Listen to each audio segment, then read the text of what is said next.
ఎవరికి ఏది తెలియనిది ఉన్నా అది చెప్పేటటువంటి వాడు పరమశివుడే. సమస్త విద్యలు ఆయన నుండే వస్తాయి. అందుకే ఈశాన సర్వ విద్యానాం ఈశ్వర సర్వభూతానాం బ్రహ్మాధిపతిర్బ్రహ్మణోధిపతిర్బ్రహ్మ శివో మే అస్తు సదాశివోం అంది వేదం.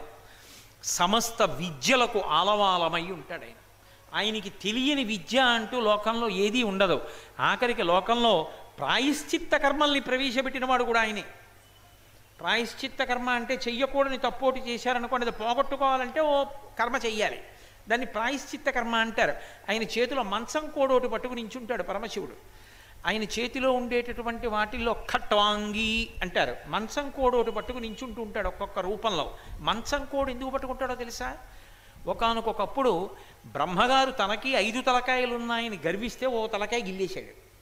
గిల్లేస్తుంటే మిగిలిన తలకాయ మీద ఇలా చెయ్యి పెట్టి గిల్లబోతుంటే పార్వతీదేవి యొక్క అభయహిస్తం కింద 4 తలకాయలు పెట్టి, అమ్మా నీ చెయ్యి తామర పువ్వులా ఉంటుంది, నేను తామర పువ్వులోంచి పుట్టాను, మన ఇద్దరికీ బంధుత్వం ఉంది, నా 4 తలకాయలు కాపాడన్నాడు బ్రహ్మగారు. అమ్మవారు చెయ్యడ్డు పెడితే 4 తలకాయలు కాసింది. అప్పటి నుంచి బ్రహ్మగారికి 4 తలకాయలే. లేకపోతే శివుళ్ళు 5 తలకాయలు ఉండవలసింది ఆయనకు కూడాను. ఓ తలకాయ గిల్లేశాడు.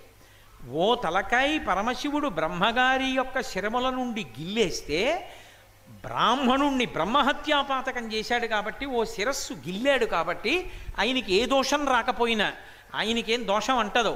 కానీ లోకం అటువంటి తప్పు పని చేస్తే ఎటువంటి ప్రాయశ్చిత్తం చేసుకోవాలో చెప్పడం కోసం ఒక చేతిలో మంచం కోడు పట్టుకుని ఎప్పుడూ శరీరాన్ని భూమి మీద పడుకోబెట్టకూడదంటే కూర్చోవడం కానీ పడుకోవడం కానీ చెయ్యకుండా 100 సంవత్సరముల పాటు భూమండలం అంతా తిరుగుతూ ఇళ్ల ముందు నిలబడి భవతి భిక్షాందేహి అని భిక్షాటన చేసి అన్నం తిని చేతిలో మంచం కోడు పట్టుకుని ఉండాలి.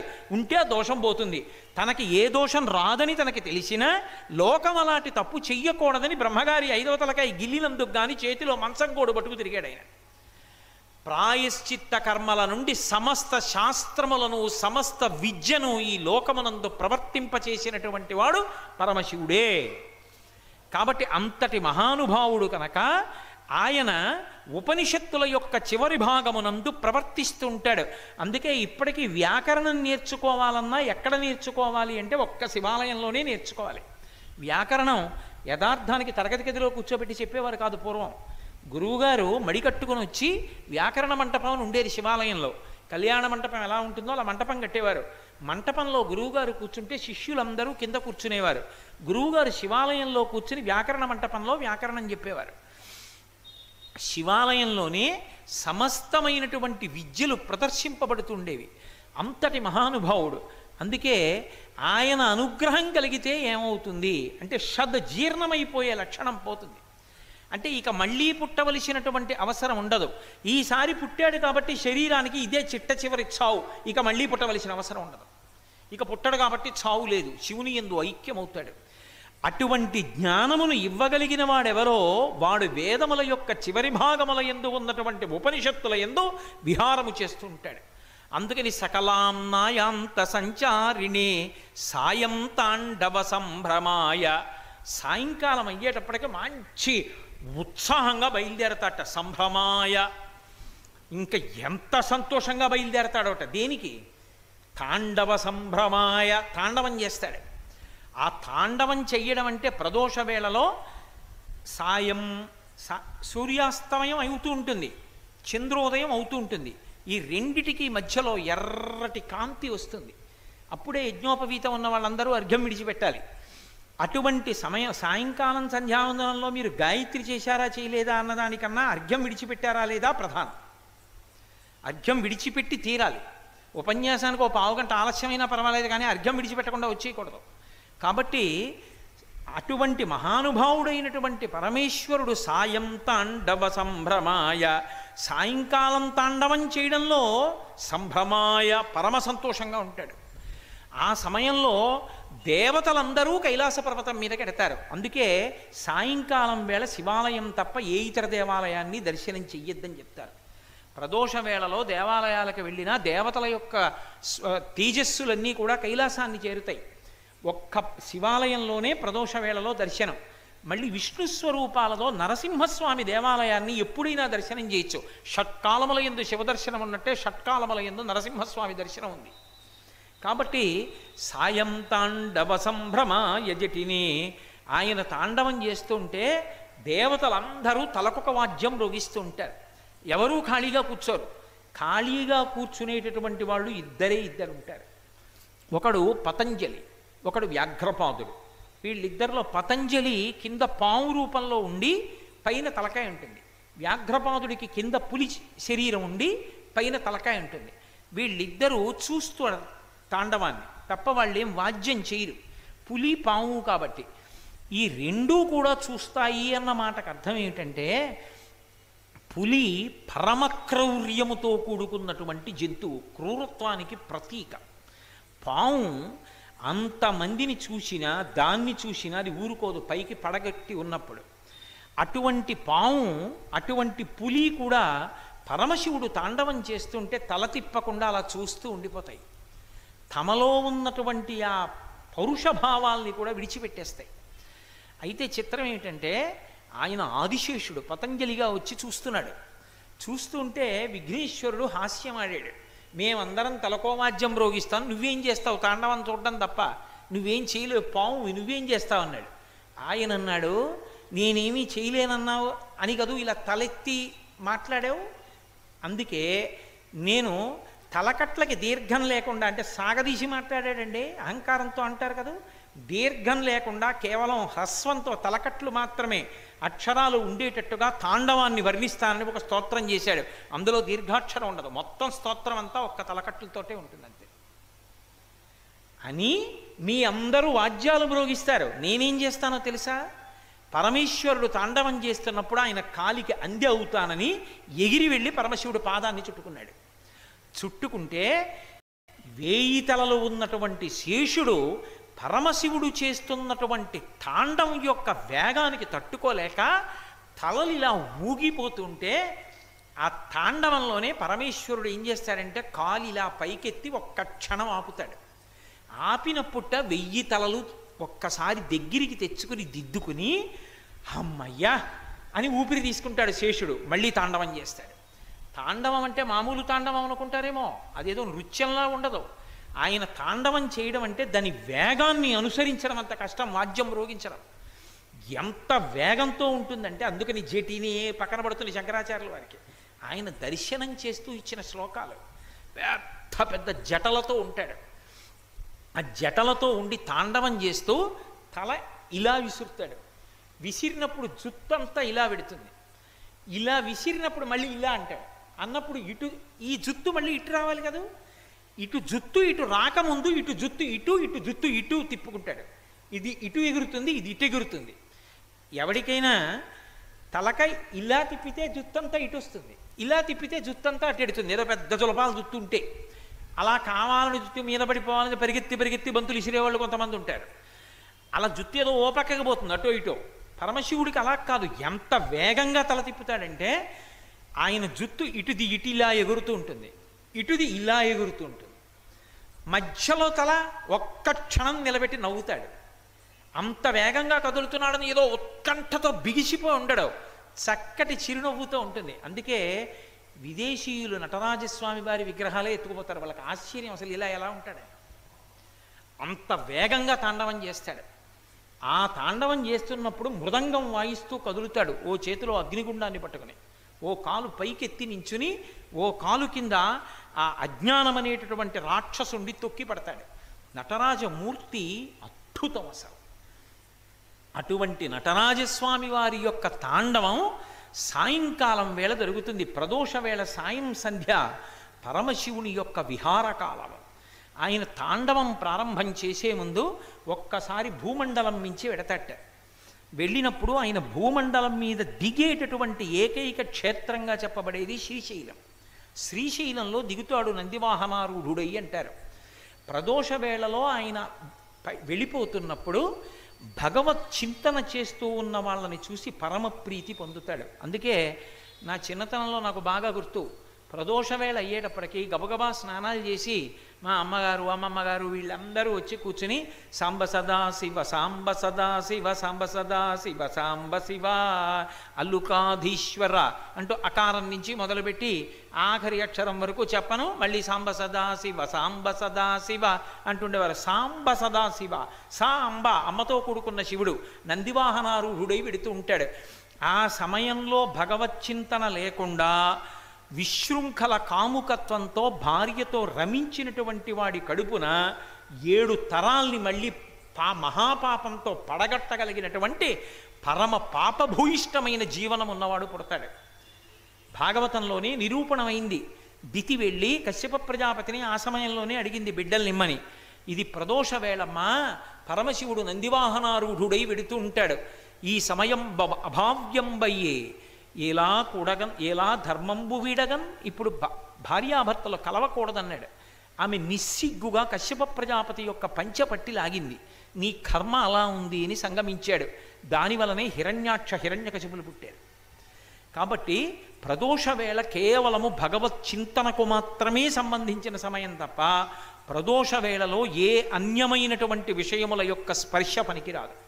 అందున చైత్రమాసంలో ప్రదోష వేళలో శివానందలహరి మొదలుపెట్టి చెప్పుకోవడం అంటే భగవంతుని యొక్క అనుగ్రహం చేత చెప్పుకుంటున్నాం, వింటున్నాం తప్ప ఆయన అనుగ్రహం లేకపోతే సంభవమా?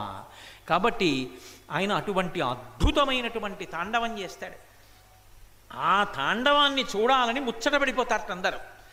జటాటవీ గలజ్జల ప్రవాహ పావితస్థలే కదంబలం గళేవలంబ్యలంబితం భుజంగతుంగమాలికాం ఢమఢమఢమఢమన్ నినాదవడ్డమర్వయం చకారచండతాండవం తనోతు శివ శివం జటాకటాహ సంభ్రమభ్రమన్నిలింప నిర్ఝరీ విలోల వీచి వల్లరీ విరాజమానమూర్ధని ధగద్ధగద్ధగజ్వలల్లలాట పట్టపావకే కిశోరచంద్రశేఖరే రతిప్రతిక్షణం మమ ధరాధరేంద్రనందినీ విలాసబంధు బంధురస్ఫురద్దిగంత సంతతి ప్రమోదమాన మానసే కృపాకటాక్షధోరణీ నిరుద్ధదుర్ధరాపది క్వచిద్దిగంబరే మనో వినోదమేతు వస్తుని సహస్రలోచన ప్రభృత్య శేషలేఖ శేఖర ప్రసూనధూళిధోరణీ విధూసరంగ్రిపీఠభూ అని రావణాసురుడు ఆ తాండవాన్ని వర్ణిస్తూ అగర్వ సర్వమంగళా కళాకదంబ మంజరీ రసప్రవాహ మాధురీ విజృంభణా మధువ్రతం స్మరాంతకం పురాంతకం భవాంతకం మఖాంతకం గజాంధకాంతకాంతకం తమంతకాంతకం భజే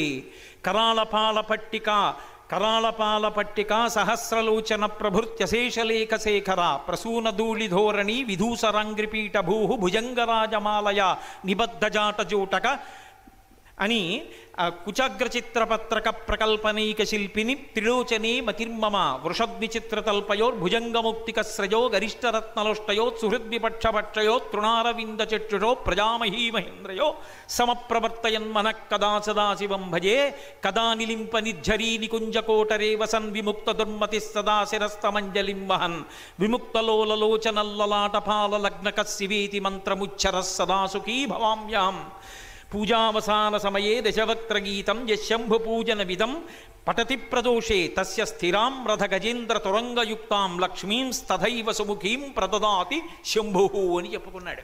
ఆయన తాండవం చేస్తుంటే జటాకటాహ సంభ్రమభ్రమన్ నిలింప నిర్ఝరీ విలోలవీచి వల్లరీ విరాజమానమూర్ధని ఆయన ఢమ ఢమ ఢమ ఢమ నినాద వడ్డమర్వయ ఢమ ఢమ ఢమ అని శబ్దం చేస్తూ ఢమరుకాన్ని మోగిస్తూ తాండవం చేస్తూ ఉంటే జటాజూటం అంతా కూడా ఒక బిందెలా నిలబడిపోతే అందులో ఉన్నటువంటి గంగ బయటికి రావడానికి చోటు లేక నెత్తి మీద నీళ్ల బిందె పెట్టుకుని తాండవం చేస్తూ ఉంటే నీరు ఎలా పైకి కనపడుతుందో అలా గంగ తుంపర్లుగా పైన పడుతూ ఉంటుందిట. మహారణ్యంలో ప్రవహిస్తున్నటువంటి గంగ ఎలా ప్రవహిస్తుందో కటిక చీకట్లో అలా ఆయన జుత్తు మధ్యలో ప్రవహిస్తున్నటువంటి గంగతో కలిసి సహస్రలోచన ప్రభృత్య శేషలేఖ శేఖర ప్రసూనధూళిధోరణి విధూసరంగ్రిపీఠభూ భుజంగరాజమాలయా నిబద్ధజాటజూటక శ్రియైచరాయ జాయితాం చకోరబంధుశేఖర ఆయన తాండవం చేస్తూ ఉంటే ఒంటి మీద పెట్టుకున్నటువంటి పావులన్నీ జారిపోతూ ఒక్క క్షణం అలా నిలబడితే చాలు మళ్ళీ మేము సర్దుకుంటామనికి అవి తత్తరబడిపోతుంటే పావులు అస్తవ్యస్తంగా కదిలిపోతుంటే కుచగ్ర చిత్రపత్రక ప్రకల్పనైక శిల్పిని త్రిలోచనే మతిర్మమ ఆ పార్వతీదేవి ఆలింగనం చేసుకుని ఉన్నటువంటి వాడు పక్కన అమ్మవారు కూడా నాట్యం చేస్తుంటే ఆ తాండవము లాస్యము ఏకకాలంలో జరుగుతుంటే దేవతలందరూ అనేకమైనటువంటి వాద్యములను మ్రోగిస్తుంటే సంధ్యాతాండవం చేస్తున్నటువంటి పరమశివుని యొక్క స్వరూపాన్ని ఆ మూడు కన్నులున్న మహాదేవుణ్ణి కాశీపట్టణంలో గంగానది మధ్యలో ఉన్నటువంటి సైకతం మీద కూర్చుని నా రెండు చేతులు పైకెత్తి నమస్కారం చేస్తూ ఒక్కసారి ఆ మూడు కుందలున్నవాణ్ణి నేను ఇక్కడ దర్శనం చేస్తూ ఆ తాండవాన్ని ఎప్పుడు చూస్తానో ప్రదోష వేళలో ఈ శివతాండవ స్తోత్రాన్ని పూజ చేసి ఎవడు చదువుతున్నాడో వాడి ఇంట యశంభు పూజనమిదం పఠతి ప్రదోషే తస్య స్థిరాం రథ గజేంద్ర తురంగయుక్తాం పెద్ద పెద్ద ఏనుగులు గుర్రాలు మొదలైనటువంటివి వీధిలో నిలబడి ఘీంకారం చేస్తూ ఉండగా అపారమైనటువంటి ఐశ్వర్యంతో తొలతూగేటటువంటి వాడవుతాడు ఈ తాండవ స్తోత్రం చదివినవాడు అన్నారు. అంత గొప్ప సంధ్యాతాండవం చేస్తుంటాడు ఆయన. అందుకే పరమశివుని యొక్క సంధ్యాతాండవానికి అంత శక్తి, అంత గొప్పదిగా చెప్పబడుతుంది. సంధ్యారంభ విజృంభితం శృతిశిరస్థానాంతరాధిష్ఠితం సప్రేమ భ్రమరాభిరామమసకృత్సద్వాసనాశోభితం భోగీంద్రాభరణం సమస్త సుమన పూజ్యం గుణావిష్కృతం సేవే శ్రీగిరి మల్లికార్జున మహాలింగం శివాలింగితం అంటారు శంకర్లు శివానందలహరిలోనే. సంధ్యాకాలమునందు విజృంభించి తాండవం చేస్తాడు. అటువంటి పరమేశ్వరుడు సాయం తాండవ సంభ్రమాయ జటినే సాయం సమయంలో తాండవం చేస్తుంటాడు. మంచి ఉపకార గుణంతో సంతోషంతో ఉంటాడు ఆ సమయంలో. అసలు రహస్యం ఇంకొకటి ఉంది. సాయంకాలం అంటే పొద్దు వాలిపోయే వేళ అని గుర్తు. అందుకే శ్రీకాళహస్తిలో పశ్చిమాభిముఖుడై ఉంటాడు. శైవాగమంలో ఏ శివాలయం పశ్చిమాభిముఖం అవుతుందో ఆ శివాలయం చాలా ప్రసిద్ధమైన శివాలయం. పశ్చిమ దిక్కుని చూసిందనుకోండి శివలింగం చాలా చాలా గొప్పది. ఆ శివాలయం సజ్జోజాత ముఖంతో ఉంది అని గుర్తు. సజ్జోజాత అఘోర తత్పురుష వామదేవ ఈశానములన 5 ముఖములు కదూ. అందులో పశ్చిమాభిముఖమైనటువంటి శివాలయం అంత గొప్పది. శ్రీకాళహస్తిలో ఉండేటటువంటి శివలింగం దగ్గరికి వెళ్ళి ఒక్కసారి నమస్కారం చేస్తే సాయం తాండవ పొద్దు ఒరిగిపోతున్నప్పుడు ఇక ప్రాణం మాటగా మారనప్పుడు ఊపిరి అందక జీవుడు కొట్టుకుంటున్నప్పుడు కాళహస్తీశ్వరుడు ప్రత్యక్షమై ఆఖరి ఊపిరిని భగవన్నామంగా మార్చి వీడు ఆఖరి ఊపిరిలో భగవన్నామని చెప్పాడని తరింపచేస్తాట. అందుకే సాయం తాండవ పొద్దు వాలిపోతున్నప్పుడు ఉపకారం చెయ్యగలిగినటువంటి లక్షణం ఉన్నటువంటి వాడు.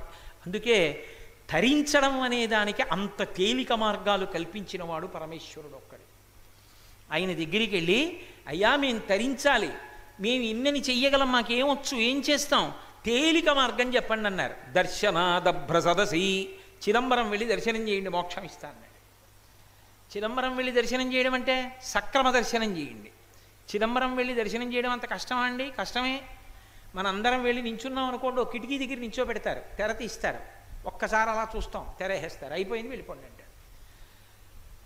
ఎదురుగుండా ఏముంటుంది? గోడ మీద మారేడు దళాలు ఉంటాయి, దండలు. అదేమిటండి అంతేనా అంటే ఆకాశరూపమైనటువంటి పరమేశ్వరుడు అంతటా నిండిపోయిన వాణ్ణి ఎలా చూపిస్తావు? ఓ గోడకి మారేడు దళాలు పెట్టి చూపిస్తారు. ఆ ఆకాశ తత్వాన్ని చూడగలిగిన వాడవైతే మోక్షం ఇస్తాను. అయ్యి బాబో ఇంత తత్వాలు చూడడం ఇవన్నీ మాకెక్కడ వస్తాయి? ఇంకో మాట చెప్పండి. కాబట్టి ఒకవేళ నీకు అది రాకపోతే దర్శనాదభ్రసదసి జననాత్ కమలాలయే తిరువారూరులో పుడితే మోక్షం ఇచ్చేస్తాను. తిరువారూరులోనే పుట్టారు త్యాగరాజస్వామి, శ్యామశాస్త్రి గారు, ముత్తుస్వామి దీక్షితారు వారు, ముగ్గురు తిరువారూరే. దానికి కమలాలయం అని పేరు. ఆ ఊళ్ళో పుడితే మోక్షం ఇస్తా.